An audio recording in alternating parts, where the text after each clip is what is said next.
Oke, jadi ini ada sedikit materi dasar tentang motivasi. Jadi motivasi adalah dorongan yang muncul dalam diri seseorang untuk melakukan atau berpikir dengan tujuan tertentu, baik secara dan tidak sadar. Ini pengertian motivasi secara keseluruhan, maksudnya secara universal ya. Oke, next itu untuk yang pertama ada apa 3 elemen kunci motivasi sih? Oke, jadi menurut buku atau menurut Tobis itu motivasi didefinisikan sebagai proses yang menjelaskan intensitas, arah, dan ketekunan individu dalam upaya mencapai suatu tujuan. Nah, 3 elemen kunci motivasi yang pertama ada intensitas. Oke, yang pertama ada intensitas. Jadi intensitas itu effort seseorang dalam berusaha, maksudnya bagaimana seseorang berusaha keras untuk mencapai suatu motivasi. Yang kedua arah. Jadi kalau arah ini tuh lebih ke menyalurkan effort atau usaha dia ke arah tujuan organisasi motivasinya. Yang ketiga ada ketekunan, yaitu berapa lama sih seseorang mempertahankan motivasinya atau effortnya ke arah tujuan organisasi. Oke, ya yang 7.2 itu ada apa saja teori motivasi. Yang pertama ada hierarchy of need theory, two factor theory, McLean theory of needs, dan contemporary theory primer. Yang pertama itu ada hierarchy of need theory. Jadi teori motivasi yang paling terkenal itu adalah teori hierarki menurut kebutuhan Abraham Maslow.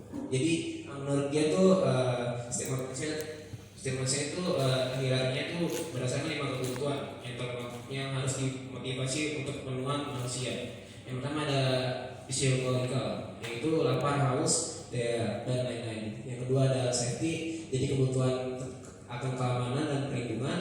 Yang ketiga ada social belongingness atau kasih sayang, persahabatan. Yang keempat ada harga diri, jadi kebutuhan bagaimana seseorang mendapat harga diri, prestasi. Yang terakhir ada self actualization.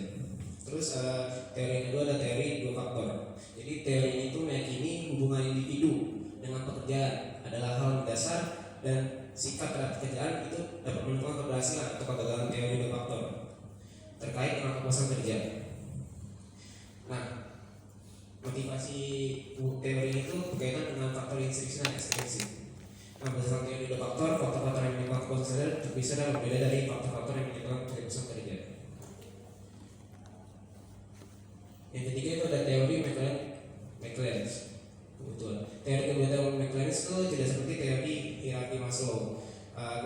Teori ini tuh lebih ke faktor motivasi daripada prasyarat untuk bertahan hidup. Yang pertama itu ada kebutuhan untuk berprestasi.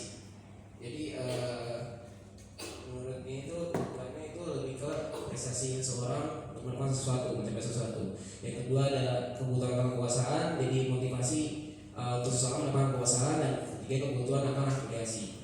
Terus yang kedua ada contemporary teori primer. Jadi teori kontemporer itu dalam pandangan buku itu teori sementara, ini mewakili pemikiran terkini dalam menjelaskan teknik motivasi karya yang proses.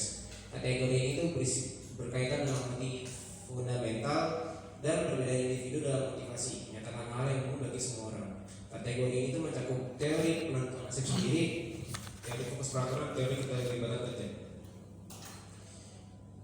Oke, jadi 3. Jadi apa sih perbedaannya antara teori penentuan nasib sendiri, fokus peraturan, dan teori keterlibatan kerja?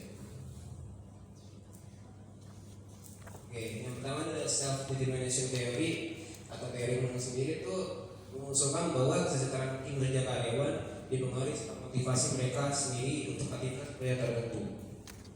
Jadi misalnya seperti rasa memilih atau apa yang mereka lakukan, bagaimana tugas itu sendiri memotivasi si pekerjanya ini, dan bagaimana penghargaan atau prestasi itu dapat mempengaruhi motivasi bekerja. Yang kedua ada regulatory focus theory atau teori regular aturan. Secara umum masyarakat masuk dalam salah satu dari kedua kategori atau fokus peraturan. Meskipun mereka bisa menjadi milik keduanya, mereka yang memilih fokus promosi berusaha mencapai kemajuan dan pencapaian serta mendekati kondisi yang mendekati mereka ke arah tujuan yang diinginkan. Mereka memiliki fokus penjagaan berusaha untuk memenuhi tugas dan kewajiban. Terus yang ketiga ada job engagement theory atau teori keterlibatan kerja. Jadi teori keterlibatan kerja ini tuh lebih ke penyelesaian pekerjaan yang penuh semangat, dedikasi terhadap tugas, dan penyerahan penuh terhadap apa yang dilakukan si karyawan terhadap pekerjaannya. Dan keterlibatan karyawan itu diperkenalkan dalam konsep kerja.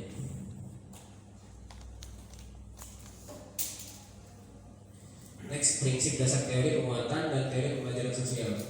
Jadi berdasarkan teori penguatan itu prinsipnya berpendapat bahwa mengkondisikan perilaku bersifat behavioral tingkah laku, artinya menggambarkan perilaku yang disebabkan oleh konteks atau lingkungan. Teori penguatan ini mengabaikan keadaan bagi individu dan hanya berkonsentrasi pada apa yang terjadi ketika si individu itu bertindak atau melakukan sesuatu.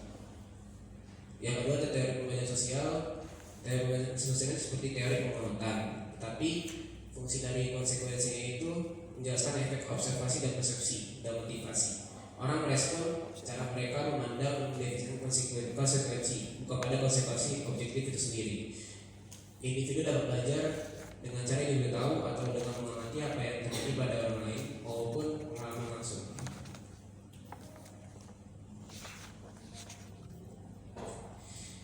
Next, bagaimana teori harapan, teori pendapat tujuan, teori efikasi diri beroperasi selama proses motivasi. Yang pertama ada teori harapan atau ekspektasi teori. Teori harapan ini menurut Viktor Fromm berpendapat bahwa kekuatan kecenderungan itu bertindak pada cara tertentu bergantung pada kekuatan harapan kita terhadap motivasi, suatu hasil tertentu dan daya tariknya.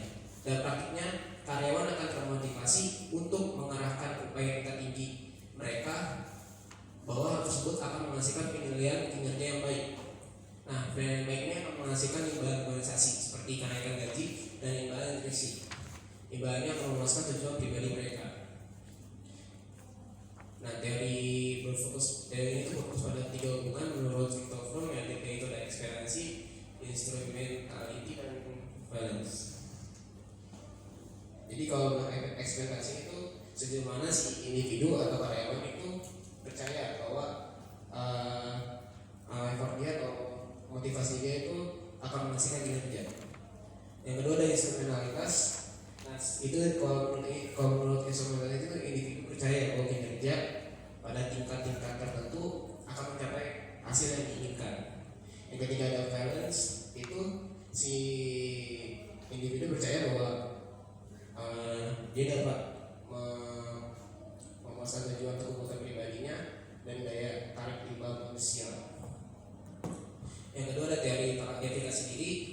Jadi efikasi diri itu mengacu pada keyakinan individu akan mampu melakukan efikasi diri. Semakin tinggi efikasi diri Anda, semakin besar keyakinan Anda terhadap kemampuan Anda untuk berhasil.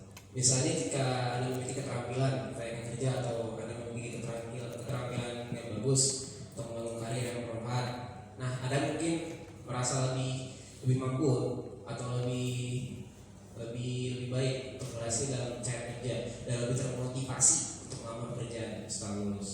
Nah, penelitian selanjutnya menunjukkan bahwa efikasi diri merupakan bagian integral dari mempertahankan motivasi dari waktu ke waktu. Nah,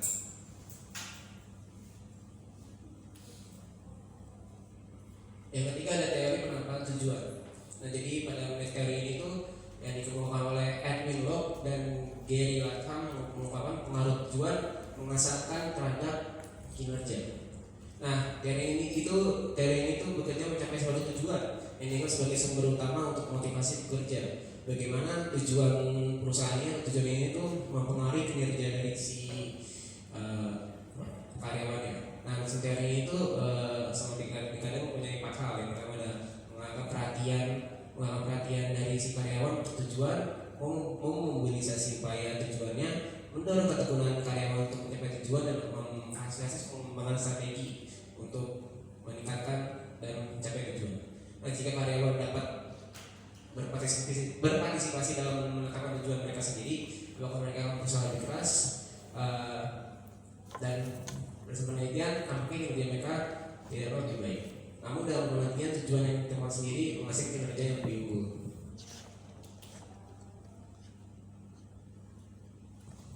Next apa saja jenis keadilan organisasi dan apa saja hasilnya?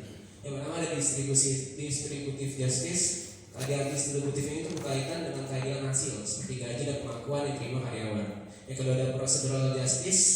Keadilan yang menganggap bahwa prosedurnya akan lebih adil ketika si pekerja ini diberikan hak yang adil untuk mengambil keputusan dengan begitu beberapa aturan.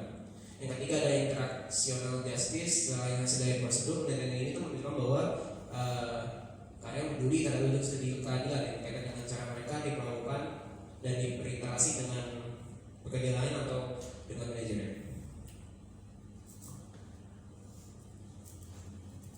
Bagaimana teori motivasi? Kontemporer saling melengkapi. Jadi dari ekspektasi itu berawal dari ekspektasi memperkirakan karyawan akan mengerahkan upaya tingkat tinggi mereka jika mereka merasa hubungan yang kuat antara upaya dan kinerja, imbalan dan kepuasan terhadap tujuan pribadi. Lalu masing-masing hubungan ini pada dijalani pengaruh faktor lain agar upaya dapat menghasilkan kinerja yang baik. Individu harus mempunyai kemampuan melakukan dan mempersepsikan sistem penilaian kinerja secara adil dan objektif. Penghargaan kinerja hubungan akan menjadi kuat jika si individu merasa bahwa kinerja itu dalam perusahaannya bukan senioritas, favorit pribadi atau kriteria lainnya, tapi saling menghargai. Dan terakhir dalam teori harapan adalah hubungan imbalan tujuan. Motivasi tinggi jika imbalan yang atas kinerja yang memuaskan, kebutuhan dominan konsisten akan melakukan tujuan individu dengan baik. Ya, stop dulu. Nah, tadi telah dibahas bicara mengenai motivasi. Nah, motivasi itu berasal dari bahasa Inggris yang artinya to motivate. To motivate ini dapat diartikan sebagai faktor pendorong. Apa yang menyebabkan seseorang giat, rajin, tekun, bersemangat terhadap pencapaian suatu tujuan yang diharapkan. Misalnya contoh, ayah kalian.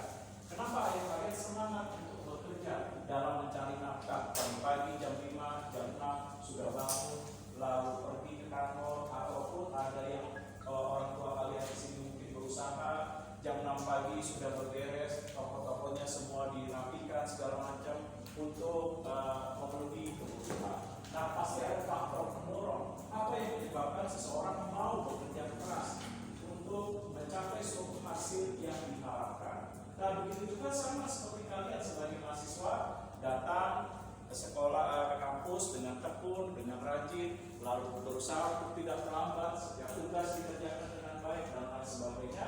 Pasti ada faktor pendorong yang menyebabkan kalian pasti ada yang diinginkan atau diharapkan. Nah, inilah motivasi, di mana faktor pendorong tersebut dipengaruhi oleh dua hal, yaitu pertama, pengaruh faktor pendorong internal atau disebut sebagai intrinsic motivation. Nah, intrinsic motivation itu apa? Faktor pendorong, di mana faktor pendorong timbul dari diri sendiri.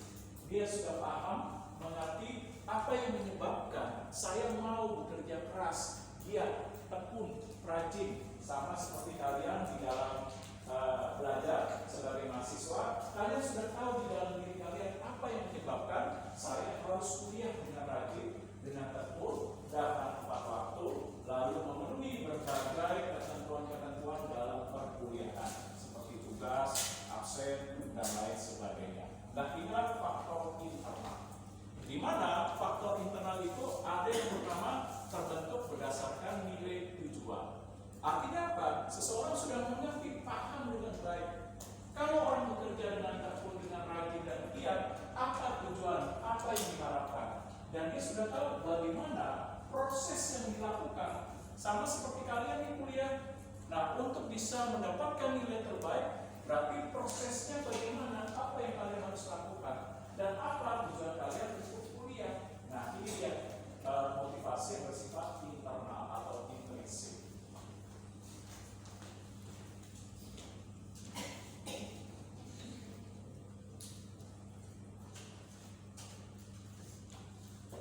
Nah, selanjutnya daya tahan. Nah, daya tahan itu seberapa kuat, seberapa gigih kalian untuk melakukan upaya dalam mencapai tujuan. Dengan apa? Melakukan berbagai hal dengan menunjukkan kerja keras dan upaya secara berproses. Nah, sama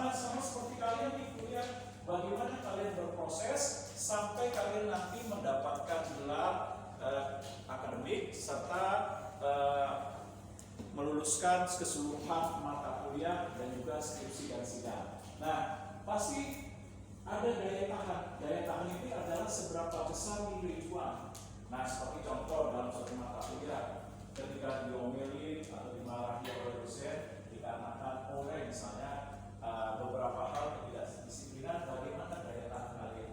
Apakah langsung break, besok nggak mau kuliah lagi, besok kelapa, absennya dijebolin sampai 4 kali? Nah, ini bagaimana daya tahan atau nilai juang yang dimiliki seseorang untuk berupaya dalam mencapai suatu tujuan. Tentu dalam mencapai suatu tujuan, dalam nilai juang yang ditujukan, dia harus berproses.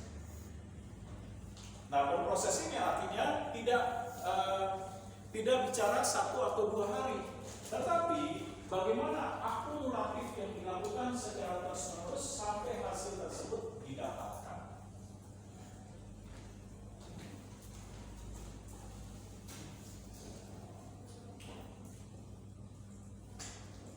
Nah, lalu selanjutnya frekuensi.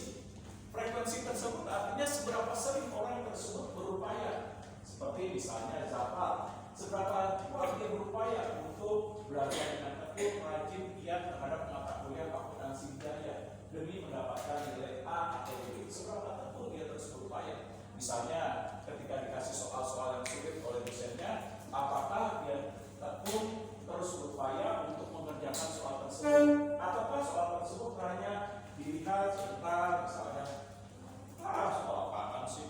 Nah, ataukah seperti itu? Nah, udah main lagi.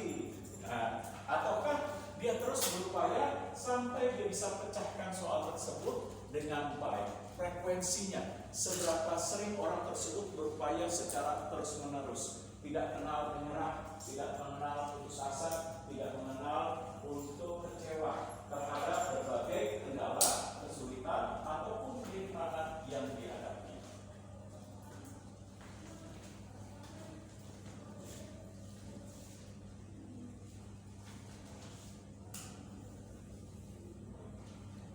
Nah, selanjutnya ada motivasi yang bersifat eksternal. Nah, tentu eksternal itu motivasi yang timbul berdasarkan adanya dorongan yang menyebabkan seseorang mau giat, rajin, tekun, produktif, dan berupaya semaksimal mungkin. Adanya dorongan dari luar dirinya. Seperti apa? Seperti kalau para pekerja mengharapkan kalau sudah bekerja dengan rajin, giat, tekun, adanya kenaikan bonus, gaji, atau kenaikan insentif. Kalau sudah menunjukkan dedikasi, loyalitas, tanggung jawabnya dalam bekerja, maka diharapkan adanya bentuk promosi jabatan. Nah, inilah bentuk motivasi eksternal. Sama seperti misalnya contoh dalam kehidupan sehari-hari, Jafar misalnya rajin untuk kuliah, lalu membaca buku, selalu ke perpustakaan. Nah, dia mengharapkan, agar bapak ibunya melihat suatu saat diberikan motor sport misalnya. Nah, inilah yang diharapkan secara dorongan motivasi yang bersifat eksternal.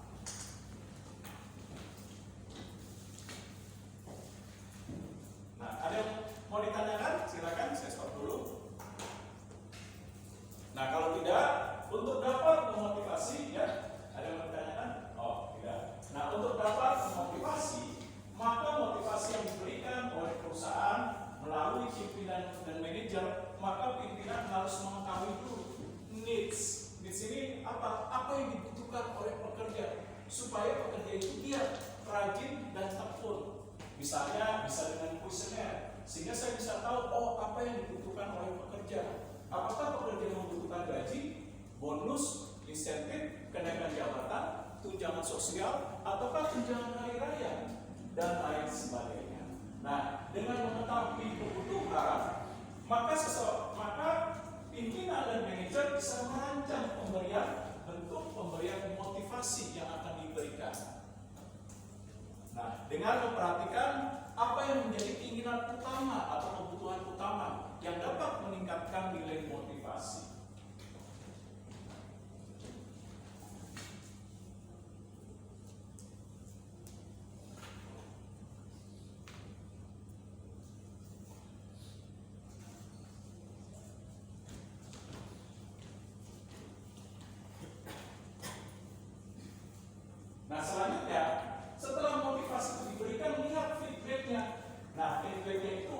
yang ditimbulkan ketika gaji diberikan, bonus diberikan, insentif dinaikkan, jabatan diperhatikan, lalu adanya pelatihan pengembangan dalam perusahaan.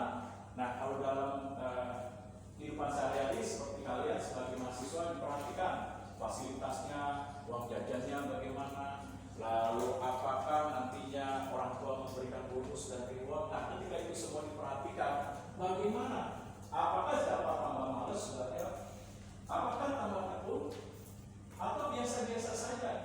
Nah, kalau tambah males berarti berarti. Nah, tahunya wah, bapak ibunya pasti anak WhatsApp, anak atau udah bapak sekolahin mahal-mahal, udah kasih uang jajan yang terbaik, lalu isi bensin untuk kuliah. Nah, masih aja males-malesan. Nah, kalau seperti itu berarti perusahaan harus melakukan feedback, atau kalau dalam kehidupan sehari-hari orang tua melakukan feedback. Nah, apa ya yang menyebabkan pemberian motivasi malah menurunkan semangat, kegairahan, atau kerja keras dan tanggung jawab dan produktivitas dalam bekerja? Maka bentuk pemberian motivasi akan dilakukan feedback, umpan balik. Apabila terjadi hal yang tidak diharapkan, maka dilakukan perubahan.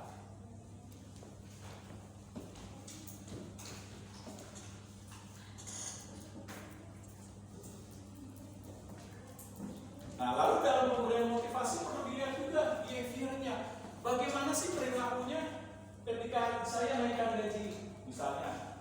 Oh, kok udah dinaikkan gaji tambah malas, bukannya tambah rajin. Nah, berarti apa yang perlu saya lakukan dalam hal behavior atau perilaku yang timbul atau nampak? Nah, maka perusahaan harus merancang kembali pemberian bentuk motivasinya, seperti reward yang akan diberikan. Nah, seperti apa reward yang akan diberikan? Perusahaan harus memberikan reward dalam bentuk positif maupun dalam bentuk negatif. Nah, reward positifnya itu apa? Kalau rajin, giat, tekun, produktif, lalu menunjukkan kerja keras dan optimal dalam bekerja, maka fasilitas menanti Anda. Gaji yang ditingkatkan akan menanti Anda. Bonus akan menanti Anda. Promosi jabatan akan menanti Anda. Fasilitas yang diberikan perusahaan akan semakin meningkat.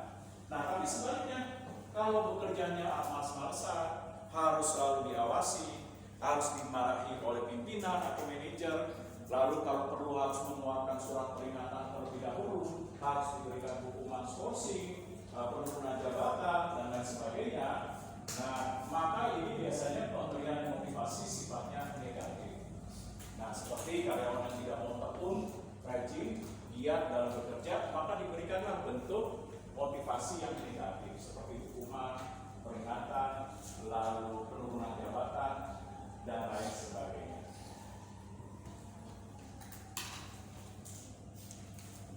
Nah, ada pertanyaan?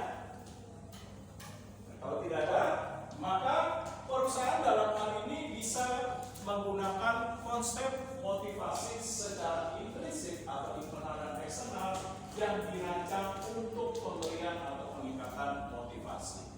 Nah, modelnya apa? Seperti ini.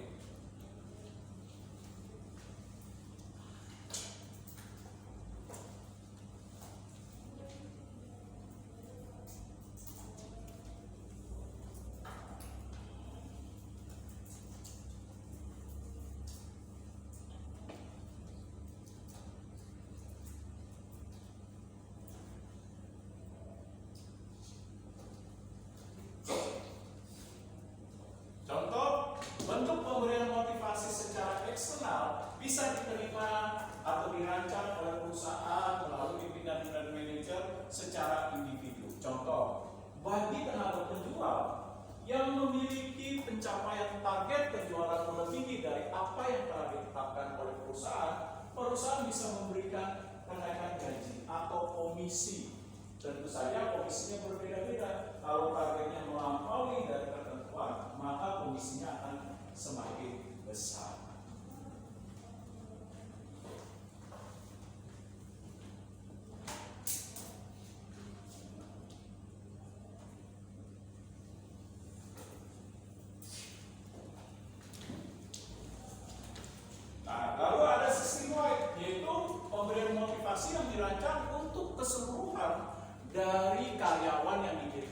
perusahaan.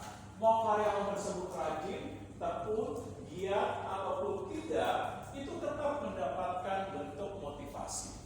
Contohnya seperti share profit, misalnya target pendapatan atau keuntungan perusahaan tahun ini katakanlah 15%, ternyata melebihi sampai 30% atau 35%, maka pimpinan dan manajer akan mengeluarkan suatu pernyataan. Nah, tahun ini target kita melampaui dari ketetapan sampai 35%. Dari 35% ini mau kita gunakan sebagai apa? Mau liburan bersama? Oh, boleh Pak. Nih, perusahaan menetapkan 3 pilihan. Ada yang ke Bali, Lombok, atau ke Manado. Nah, pilih yang mana? Nah, ini berdasarkan sistem wide share profit. Atau dalam bentuk, Pak, kalau begitu lebih baik dalam bentuk dicairkan aja Pak, nanti dibagi berapa banyak karyawan. Oke, nah, disetujui, oke, diputuskan, maka ini merupakan bentuk sistem wide share profit.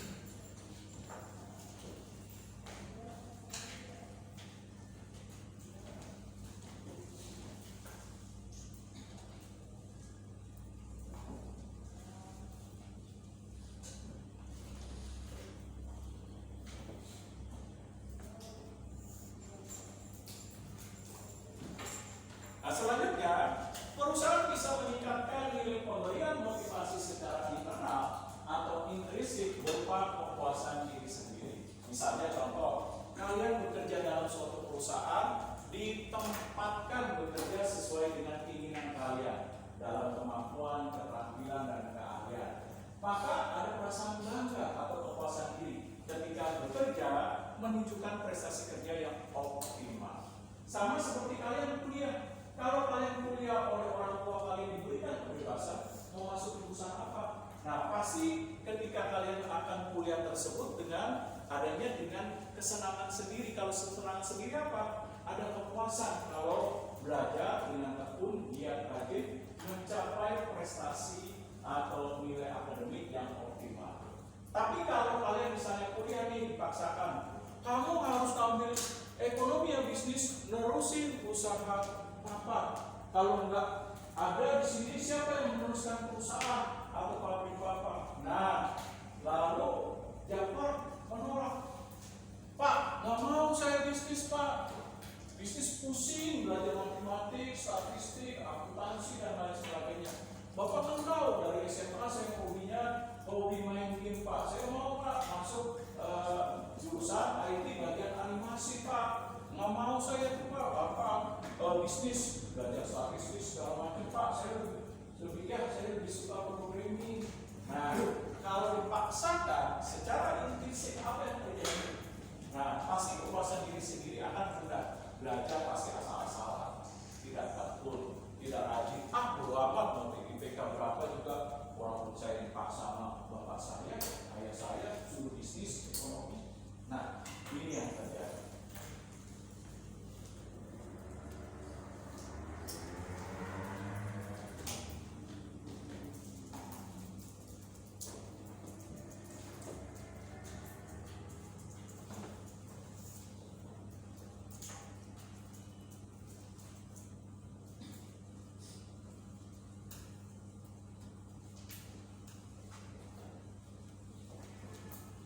Nah, selanjutnya, pemberian bentuk motivasi yang dirancang oleh perusahaan bisa juga meningkatkan nilai motivasi secara intrinsik atau internal. Bentuknya seperti bangga menjadi bagian dari perusahaan tersebut.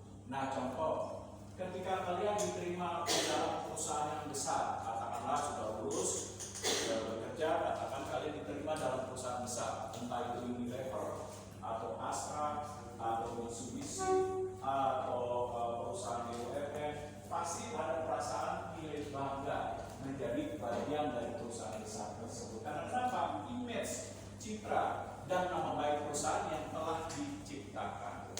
Nah, begitu juga sama seperti misalnya mahasiswa. Ketika mahasiswa itu masuk ke perguruan tinggi yang terkenal, nah katakanlah misalnya contoh Universitas Indonesia, pasti ada rasa bangga menjadi bagian dari organisasi itu sendiri. Contoh, ketika demo di jalan dengan beberapa kampus, ketika ketemu dengan orang lain, ditanya kuliah di mana? Nggak lihat nih, Yogyakarta. Nah, masa nggak tahu Yogyakarta di mana? Nah, kenapa kok bisa muncul seperti itu? Karena ini ada rasa bangga menjadi bagian dari meeting organisasi. Nah, contoh yang sederhana, misalnya katakanlah kan, mohon maaf, agak sedikit vulgar, katakanlah kuliah di Trisakti ketika demo bareng-bareng sama universitas. Nah, boro-boro jaketnya mau ditampilin, kalau perlu kalau ada mahasiswa lain di universitas. Kalau ditanya kuliah di mana? Perbanas ngakunya. Nah, padahal pribadi misalnya. Nah, kok bisa timbul rasa malu? Karena dia merasa tidak bagian dari organisasi tersebut. Hal ini bisa dipengaruhi karena organisasi tersebut belum bisa menciptakan image citra yang baik. Nah, sehingga pekerja tidak merasa menjadi bagian